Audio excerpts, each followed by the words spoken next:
há um tesouro submerso na costa brasileira. A descoberta do pré-sal, ela é considerada um dos grandes acontecimentos na indústria mundial do petróleo. Que sejam 100 bilhões de barris, nós estamos falando de ter praticamente um Iraque no nosso litoral.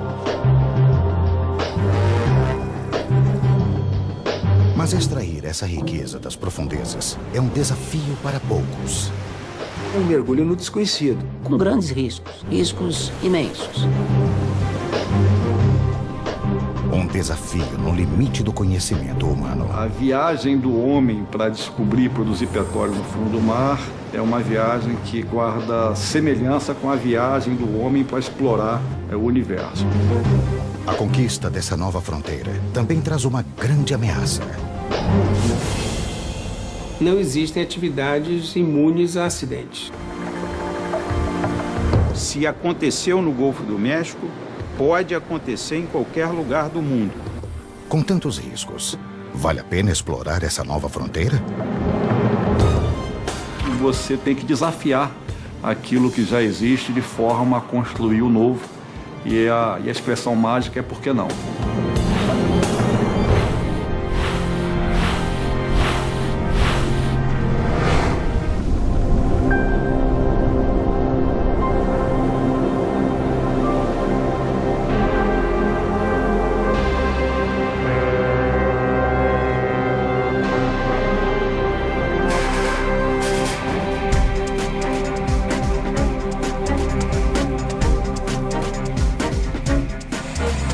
Em alto mar, a 300 quilômetros da costa brasileira, engenheiros e geólogos estão desbravando uma nova fronteira.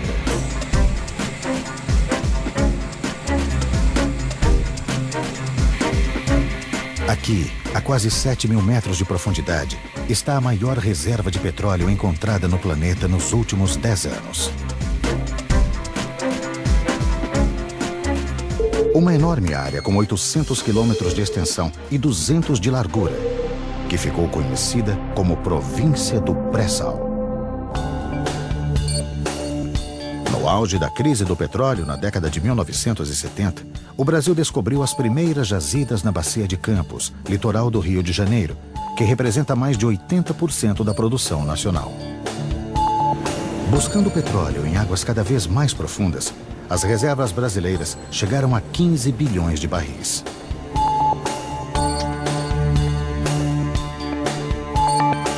Mas na virada do século, ficou claro que para manter o volume dessas reservas, seria preciso descobrir novos campos.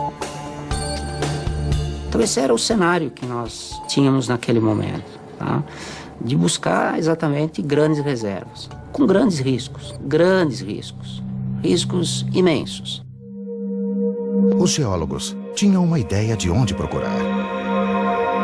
Durante a separação dos continentes, há 130 milhões de anos, formaram-se grandes lagos entre eles.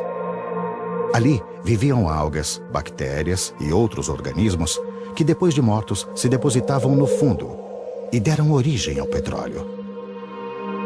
Na medida em que houve a continuidade da separação dos continentes, começa a entrar a água do mar, ela fica confinada em determinados momentos e vai então criando essas grandes espessuras de sal.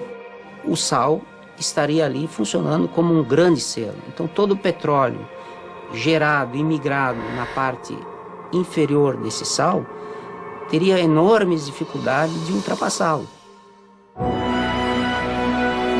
A primeira estratégia foi de coordenar um levantamento sísmico, aquisição sísmica 3D. Foi o maior levantamento 3D exploratório do mundo. Um navio que vai passando na superfície do mar e emitindo ondas, e essas ondas vão até o subsolo e são refletidas para a superfície e captadas por sensores na superfície. Seria comparável a um ultrassom do subsolo. As imagens mostraram sinais de que abaixo da camada de sal poderia realmente haver reservatórios de petróleo. A partir daí, desse modelo e do dado sísmico, o que falta é descer a broca e constatar que, de fato, aquele modelo, e lastreado pelo entendimento sísmico, pela interpretação sísmica, se configura numa realidade, né? Em dezembro de 2004, uma sonda de perfuração foi enviada para a região. O ponto indicado pelos geólogos para perfurar o primeiro poço foi chamado de Paraty. A expectativa era imensa, né? 2, 3 poços secos poderiam colocar essa ideia por mais 10 anos aí na prateleira. Uma broca é levada até o fundo do mar por uma coluna formada por segmentos de 30 metros cada, conectados um a um.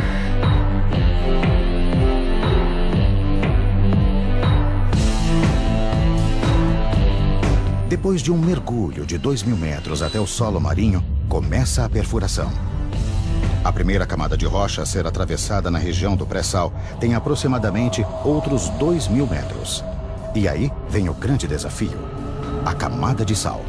Existe sempre uma rivalidade, né, entre o sal e a perfuração. Na perfuração, o sal se transforma em matéria plástica, pastosa. O grande problema da perfuração do sal é o movimento que ele tem quando submetido a condições de temperatura e pressão. Então, o grande medo era o quê? Que durante a perfuração do sal, a gente também viesse a ter os problemas de fechamento de poço. Por quê? Porque a camada fecha como se fosse uma gaveta, né, de cisalhamento e prende a coluna. Se tudo der certo, passadas as camadas de rocha e sal, a sonda deve encontrar o reservatório de petróleo. Um reservatório de pré-sal ou um outro reservatório de petróleo qualquer, ele não é um lago de petróleo que a gente vai lá e o poço é um canudinho que a gente extrai o petróleo dessa forma. Então o petróleo está contido em rochas porosas, como se fosse uma esponja, e ao espremer aquela esponja ou a descomprimir aquela esponja, o óleo flui para a superfície.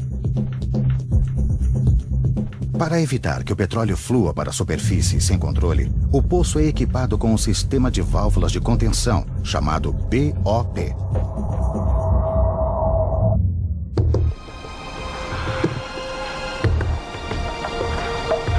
Durante 15 meses, a sonda perfurou o poço de Paraty até uma profundidade de 7.600 metros. Era um mergulho no desconhecido. O mergulho custou bem mais do que o previsto, 240 milhões de dólares.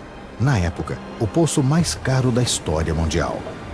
Felizmente, nós só ficamos sabendo disso no final, senão talvez tivéssemos dificuldade de aprovação. E pior, contrariando todas as expectativas, no fundo do poço havia muito gás, mas quase nada de petróleo. Mesmo assim, Paraty é visto como um fracasso que deu certo. Então foi uma descoberta muito importante porque ela comprovou basicamente a existência de um sistema petrolífero ativo. Isso nos incentivou ao passo seguinte, que foi a perfuração do poço pioneiro de Tupi. Tupi seria a prova de fogo de todo o projeto. Tupi foi algo fantástico, porque Tupi a gente ia atravessar uma camada de mais de 2.000 metros de sal. Isso até então a Petrobras nunca tinha perfurado uma situação dessa. Então nós nos preparamos realmente como se fôssemos preparar para uma guerra. A perfuração de Tupi começou em março de 2006. 5 meses depois, a sonda atingiu a rocha reservatório, 3 vezes mais rápido do que em Paraty. Mas o fantasma do fracasso assombrou os exploradores mais uma vez.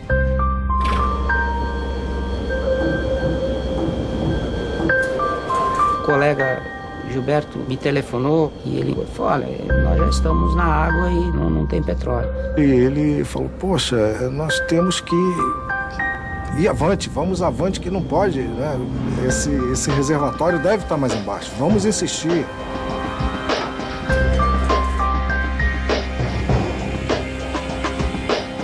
Era impossível acreditar naquilo que me havia sido dito, né? Então, naquele momento ali, a gente fica, poxa, e tal, e agora o que a gente faz, né? Não, vamos adquirir mais dados, vamos fazer teste, vamos ver o que fluido que faz.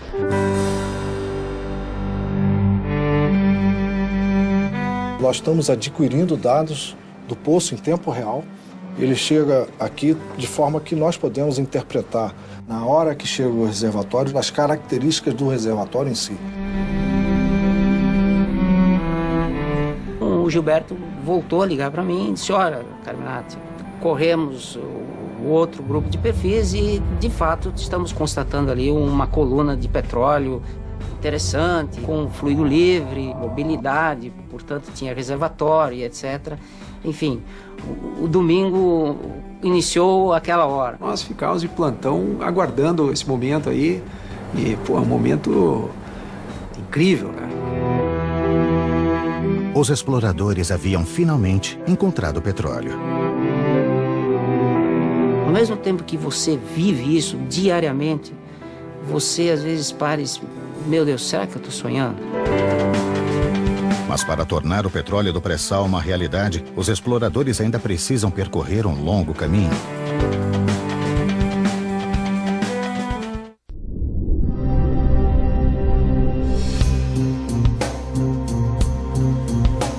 A descoberta de petróleo na camada de pré-sal do Campo de Tupi foi apenas o primeiro passo na exploração dessa nova fronteira na costa do Brasil. A próxima etapa: confirmar o potencial do reservatório. A sonda de perfuração é substituída por uma unidade flutuante de produção e armazenamento de petróleo, conhecida como FPSO. Essa unidade especificamente foi projetada para fazer esse tipo de trabalho. Chegar primeiro na área, começar a produzir o poço, conhecer tudo sobre ele. Daqui eu estou vendo tudo, é como se eu estivesse lá. Essa sala, podemos dizer que é o coração da produção de petróleo desse navio aqui. A tripulação monitora dados como temperatura, pressão e vazão do poço através dos sensores de um conjunto de válvulas chamado Árvore de Natal, instalado no fundo do mar.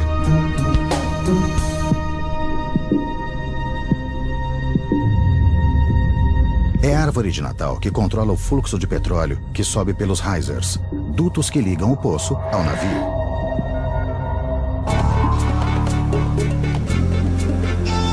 Esta ainda é uma etapa de teste. Durante 18 meses, este FPSO irá monitorar a produção do poço de Tupi. O objetivo é determinar a quantidade e a qualidade do óleo a ser explorado. É o chamado teste de longa duração, ou TLD. Eu preciso saber se as descobertas que estão sendo feitas, elas têm um porte ou um tamanho que justifique um desenvolvimento em uma área tão complexa geograficamente. Os dados que nós temos obtido até o momento mostram uma vazão estável, então é um poço capaz de produzir uma vazão alta e que tem um potencial superior a 20 mil barris. Isso nos dá segurança para ir em frente. Com esses dados de produção diária, a realidade superou o melhor dos sonhos dos exploradores. O Campo de Tupi é gigante, com volume estimado de 5 a 8 bilhões de barris. São raríssimos os campos gigantes descobertos no mundo. E melhor, o petróleo contido ali é de alta qualidade.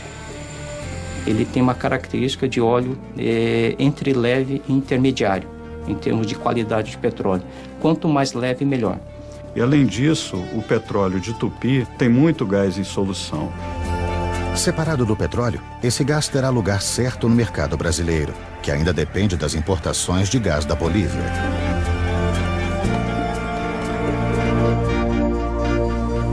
Mas para trazer esses tesouros para a superfície em segurança, é preciso enfrentar situações extremas em alto mar.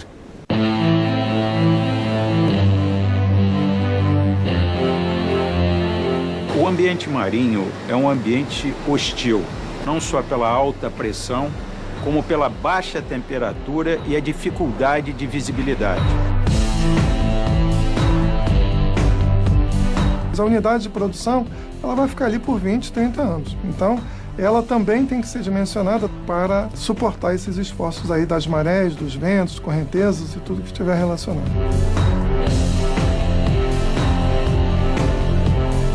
Por isso é preciso, antes, simular todos esses desafios. O campo de provas são os laboratórios da maior rede de pesquisas e simulação da América Latina. Alguns deles estão na Universidade Federal do Rio de Janeiro. Esse laboratório é o Laboratório de Tecnologia Submarina da COP. Ele simula equipamentos, dutos submarinos e comportamento de estruturas em grandes profundidades. No mar, quanto mais fundo, maior a pressão. Por isso, ela é considerada o inimigo número 1 dos equipamentos submarinos. É como se nós tivéssemos um elefante adulto com todo o seu peso sobre uma formiga pequena. Na exploração em águas tão profundas, os equipamentos são as formigas. E o elefante é a pressão atmosférica. Nós fazemos muitos testes para ver, por exemplo, qual é a pressão que um duto pode resistir. E nós vemos essas condições extremas, como se nós tivéssemos uma pasta, um tubo de pasta de dente, no trilho de um trem e esse trem passando em cima. Qualquer falha nesses equipamentos pode acarretar parada de produção, intervenção, custos muito altos. E ainda pior, uma falha pode causar um desastre ambiental. A falha desses equipamentos implica intervenções complexas. O homem não consegue trabalhar em profundidades além de 500 metros. Você tem que, através de um robô, identificar o tipo de falha e depois planejar a intervenção.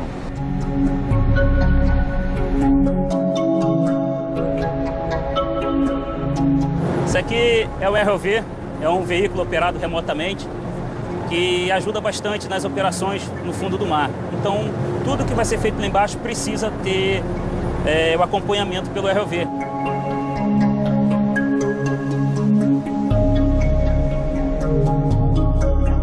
O ROV é fundamental para os monitoramentos de segurança durante o tempo de produção do poço.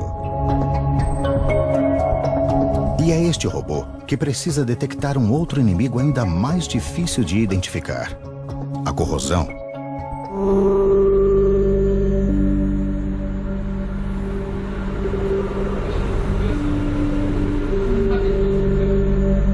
O seu sistema aparentemente não está se corroendo muito, mas localmente ele está furando, né? Ou está aparecendo uma fissura, uma pringa, e ali vai aparecer e vai explodir. E o petróleo do pré-sal tem uma característica que potencializa a corrosão: uma grande quantidade de gás carbônico, o CO2. O CO2 em si, puro, não é o problema. Quando você pega o CO2 e bota a água, que normalmente está presente nos reservatórios também, aí sim você tem uma combinação que transforma-se num ácido carbônico, e esse ácido ele é muito corrosivo. O que se tenta é que não haja o problema de corrosão, né? Ou que ele seja mínimo ou extremamente bem controlado. É que um aparelho que é usado para captar o petróleo, para transportá-lo, né, dure pelo menos uns 20 a 30 anos. A gente não arrisca, a gente usa a ciência e a tecnologia. E o uso de materiais especiais, que a gente passa a novas ligas de aço. Não é um aço comum que você usa, não é o mesmo aço que você usa no seu automóvel ou na geladeira, qualquer lugar. É um aço especial, que tem muita tecnologia nele, para poder resistir à corrosão, à agressividade do ambiente e às pressões que a gente trabalha, né? Outro desafio para os pesquisadores é a diferença de temperatura a que são submetidos os dutos. A 5.000 metros de profundidade na crosta terrestre, o petróleo está a 150 graus Celsius. À medida que você sai do poço com uma determinada temperatura alta, você, quando entra na fase de águas mais frias, no entorno desse duto, a tendência é esse fluido interno ir resfriando e pode formar parafina ou hidratos, bloqueando a linha.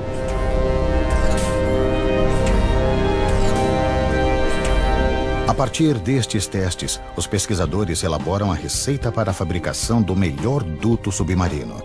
E ele tem nome de comida. Esse duto sanduíche, ele tem uma camada exterior e ele tem uma camada interior de aço. E tem uma camada intermediária de material polimérico. A ideia é que ele possa trabalhar de forma conjunta para aumentar a resistência às altas pressões e, ao mesmo tempo, dar a proteção em termos de temperatura para que a temperatura não baixe muito. Temperatura, corrosão e pressão são os primeiros inimigos enfrentados pelos novos equipamentos do pré-sal. Mas o caminho até a superfície terá forças ainda mais destrutivas.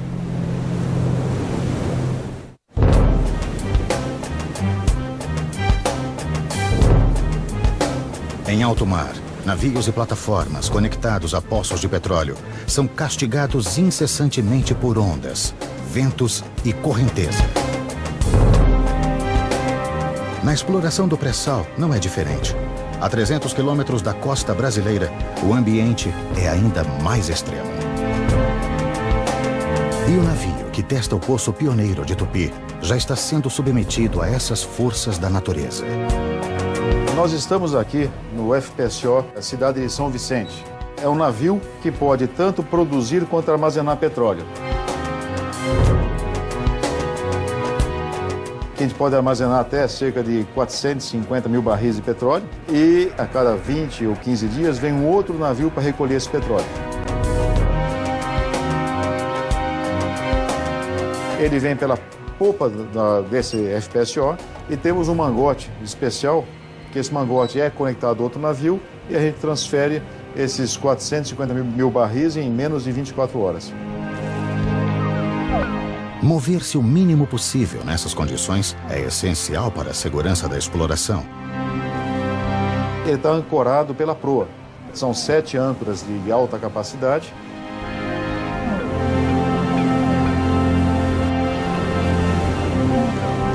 Essa tecnologia de ancoragem em águas profundas e ultraprofundas foi desenvolvida e patenteada por engenheiros brasileiros.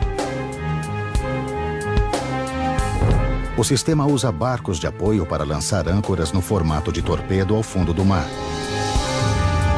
Cada uma pesa mais de 130 toneladas. Com o próprio peso, essas âncoras torpedo penetram até 400 metros no solo marinho e garantem uma capacidade de fixação de quase 1,5 milhão de toneladas cada. Locais como pré-sal são de águas muito profundas, ultra profundas, que chegam até quase 3.000 metros. Então não tem como colocar uma estrutura fixa no fundo do mar.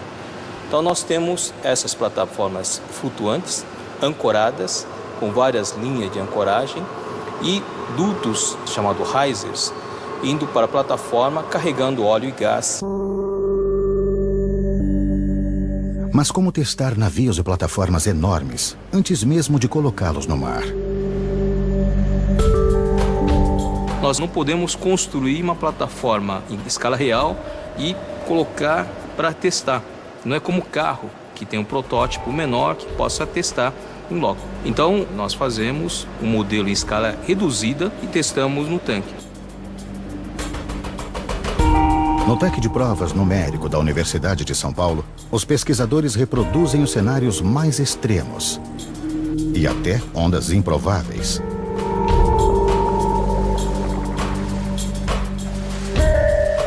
Nós precisamos verificar se essa plataforma resiste às condições ambientais, onde as ondas chegam a quase 12 metros e 50 km por hora e correnteza de 2 nós, mais ou menos. Então essas condições são condições extremas. Mesmo com esses tanques, é difícil lidar com as escalas de grandeza da região do pré-sal. Com essas profundidades que nós estamos atingindo no pré-sal, nós não temos o tanque suficientemente grande que possa simular uma profundidade de 3.000 metros.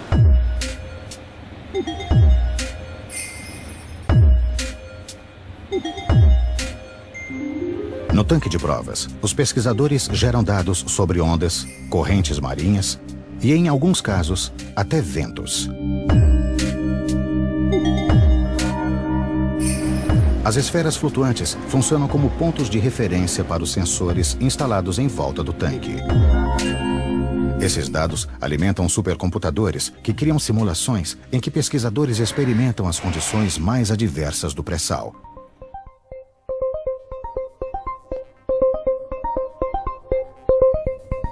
Nós colocamos todo o resultado da simulação na sala de visualização 4D. Nós colocamos as pessoas que estão envolvidas no projeto para verificar se aquelas condições estão de acordo ou não. Se não for viável, nós simulamos outras condições, com outras alternativas.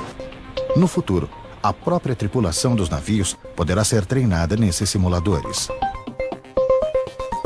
As informações geradas no tanque de provas numérico e em outros laboratórios espalhados pelo Brasil são enviadas para uma rede de computadores superpotentes que simulam os piores cenários do ambiente marinho.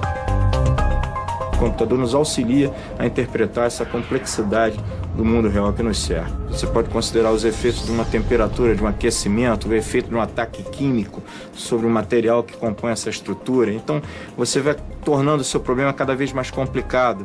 Isso demanda um computador cada vez mais poderoso.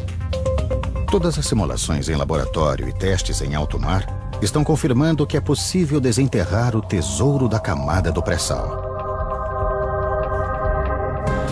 Mas, uma vez na superfície, todo o petróleo e gás que devem ser extraídos criam um novo desafio. Um pesadelo logístico.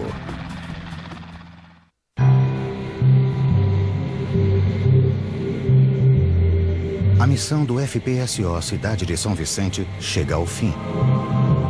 Durante 1 ano e meio, foram realizados todos os testes necessários no Poço Pioneiro de Tupi para comprovar o potencial do petróleo do pré-sal brasileiro.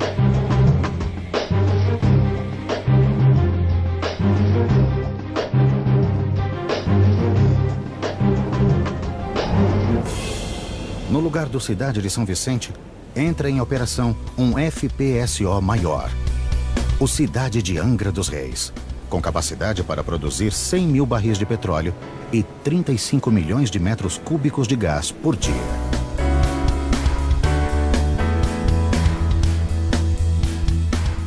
E nós vamos para uma outra área chamada de Tupi Nordeste, para fazer um outro TLD em outro poço e continuar esse trabalho.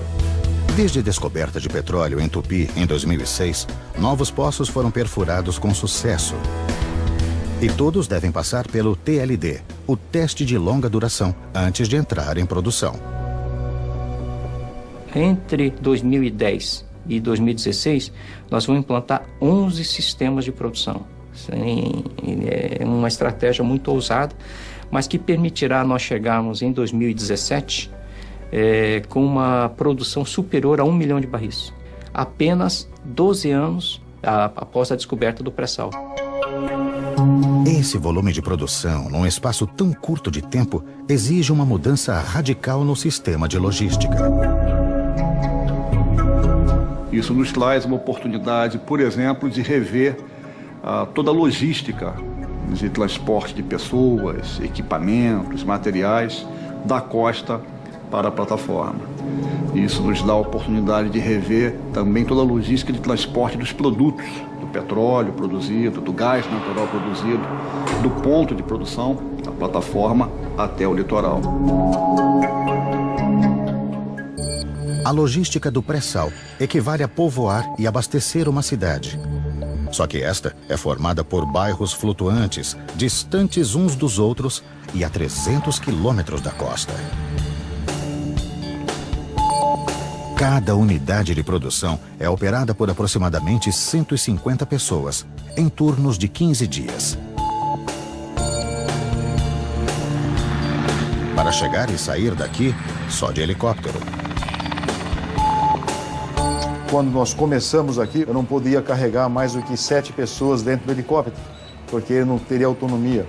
Hoje tem novas aeronaves projetadas e contratadas para atender aqui a área do pré-sal, que elas podem trazer até 18 passageiros e levar 18 passageiros sem nenhum tipo de limitação. Atualmente, só a companhia brasileira transporta 65 mil funcionários por mês. Com a exploração do pré-sal até 2020, esse número deve duplicar.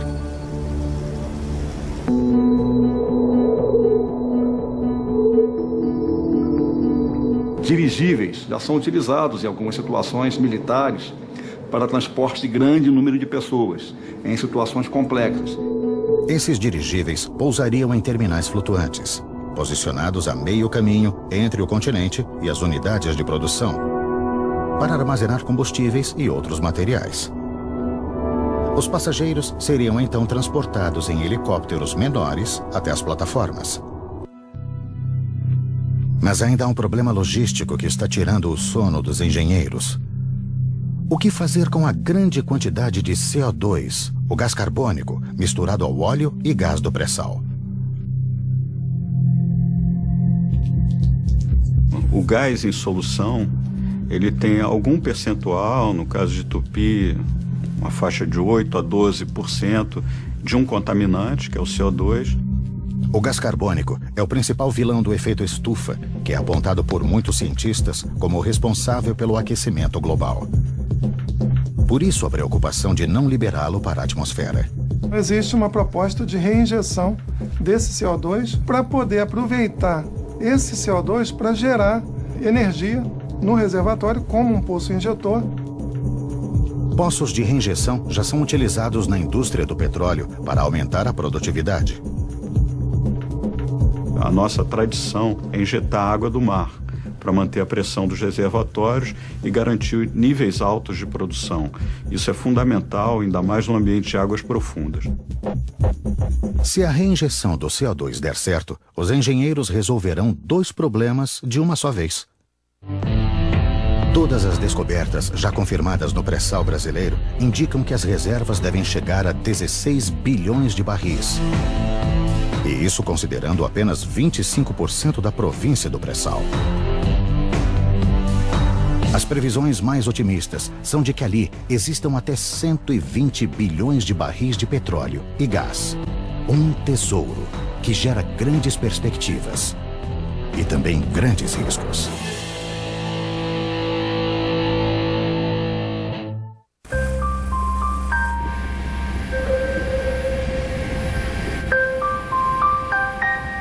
No dia 20 de abril de 2010, a sonda Deepwater Horizon, da companhia British Petroleum, que perfurava um poço no Golfo do México, explodiu, matando 11 pessoas e ferindo 17.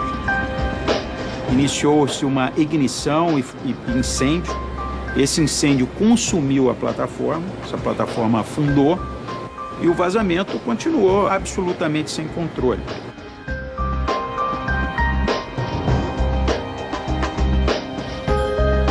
Começava ali o maior desastre ambiental da indústria do petróleo.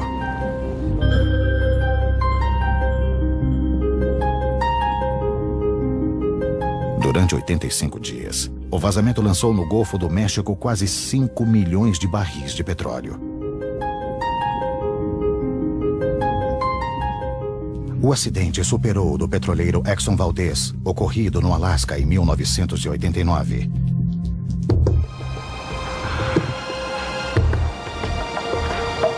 Que naquela época você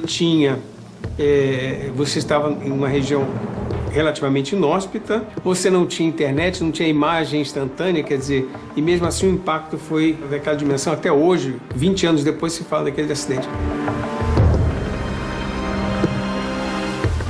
Esse foi muito maior, perto de zonas de manguezais na costa americana, com uma presença muito maior das pessoas, com uma visibilidade maior. Cerca de 100 milhões de pessoas foram atingidas pela tragédia em 12 estados americanos e na costa mexicana. Centenas de espécies marinhas foram prejudicadas. O desastre no Golfo do México serve de alerta para os riscos da exploração do pré-sal na costa brasileira. O que eu vejo de grave nessa história do pré-sal, em termos de um possível acidente, é, em primeiro lugar, comparado com o Golfo do México, a profundidade. O poço perfurado pela Deepwater Horizon tinha quase 5.500 metros de profundidade. No pré-sal brasileiro, a maioria dos poços tem mais de 7.000 metros. E por fim, e que é uma coisa extremamente importante, é a distância da costa. Ou seja, a capacidade de mobilização de pessoas, de equipamentos, de contenção, ela é muito mais limitada do que existia na costa, no caso do Golfo do México. No Golfo do México, a Deepwater Horizon estava a 66 quilômetros dos portos mais próximos.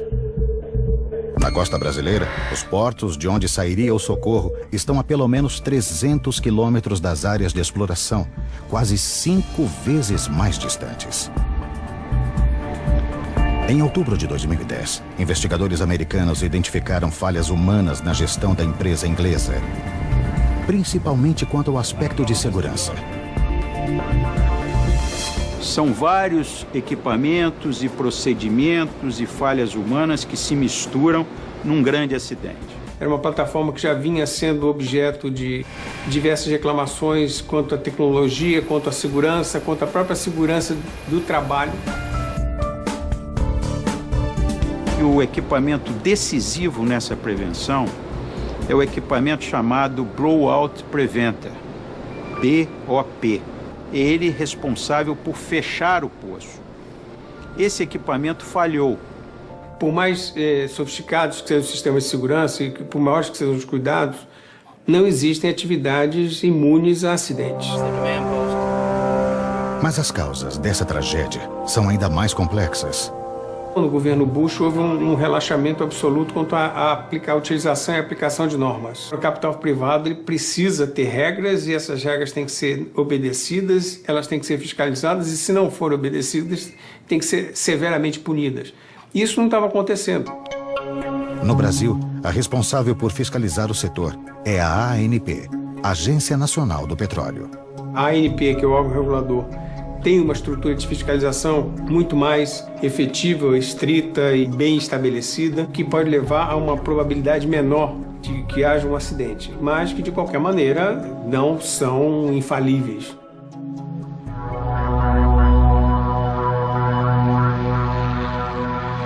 O Brasil também já enfrentou acidentes graves. No dia 15 de março de 2001, 3 explosões internas afundaram a plataforma P-36 na costa do Rio de Janeiro. 11 petroleiros morreram, mas não houve vazamento de óleo.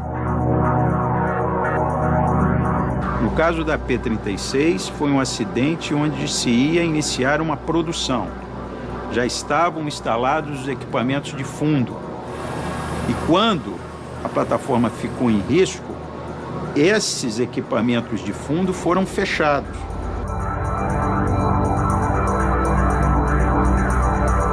Além da ameaça ambiental, o pré-sal traz também outros riscos.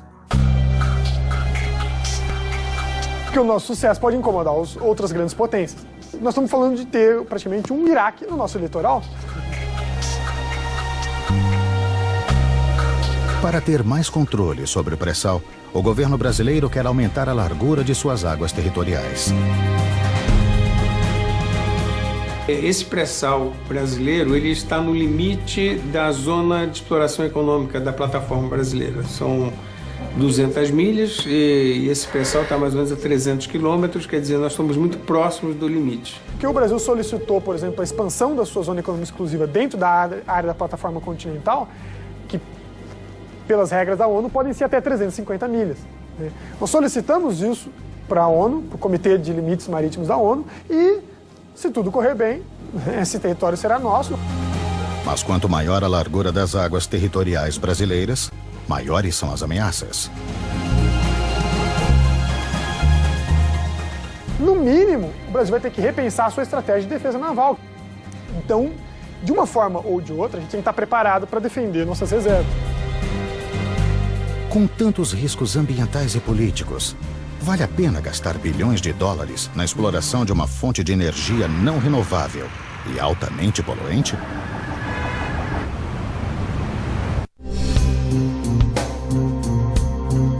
Anos de pesquisa, desenvolvimento de tecnologia de ponta, bilhões de dólares em investimentos para explorar uma fonte de energia não renovável e nociva ao planeta. O desafio do pré-sal é motivo de orgulho e muitas dúvidas. O petróleo tem seus dias contados. Nós não vamos dizer dias, vamos falar em anos, décadas, mas não muitas décadas. Como habitante desse planeta, como quem tem filhos e terei netos, o ideal é que a era do petróleo termine o mais rápido possível. Mas o mundo está pronto para abandonar o petróleo e deixar o planeta mais limpo? Mesmo que a gente substitua o petróleo como fonte de combustível, se a gente pare de queimar petróleo, o que seria ótimo, uma série de indústrias hoje utilizam matéria-prima essencialmente derivada de petróleo. Você está apostando no século XXI na energia que foi a energia do século XX, quando os outros países já estão hoje pensando no que será a energia do século XXI e do século XXII. Agora, é uma aposta, e não quer dizer que a exploração da pressão no Brasil deve ser interrompida por conta disso.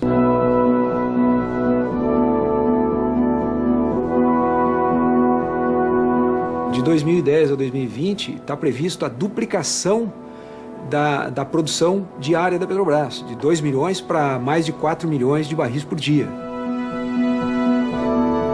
O que o Brasil precisa pensar bem é não pretender se tornar um grande exportador do petróleo, como uma nova Arábia Saudita, que ele não é, e sim saber fazer a transição, usando o petróleo para gerar recursos para que se desenvolvam as outras tecnologias que vão substituí-lo.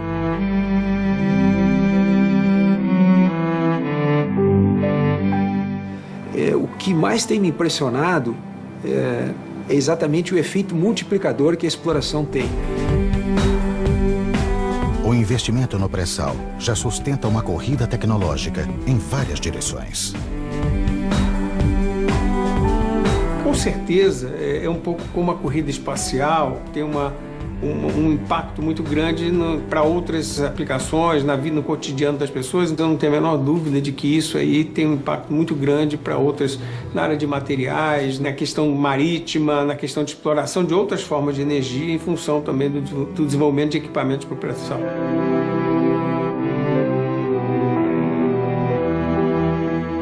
O pré-sal representa o petróleo que o Brasil usará nos próximos 30, 35, 40 anos.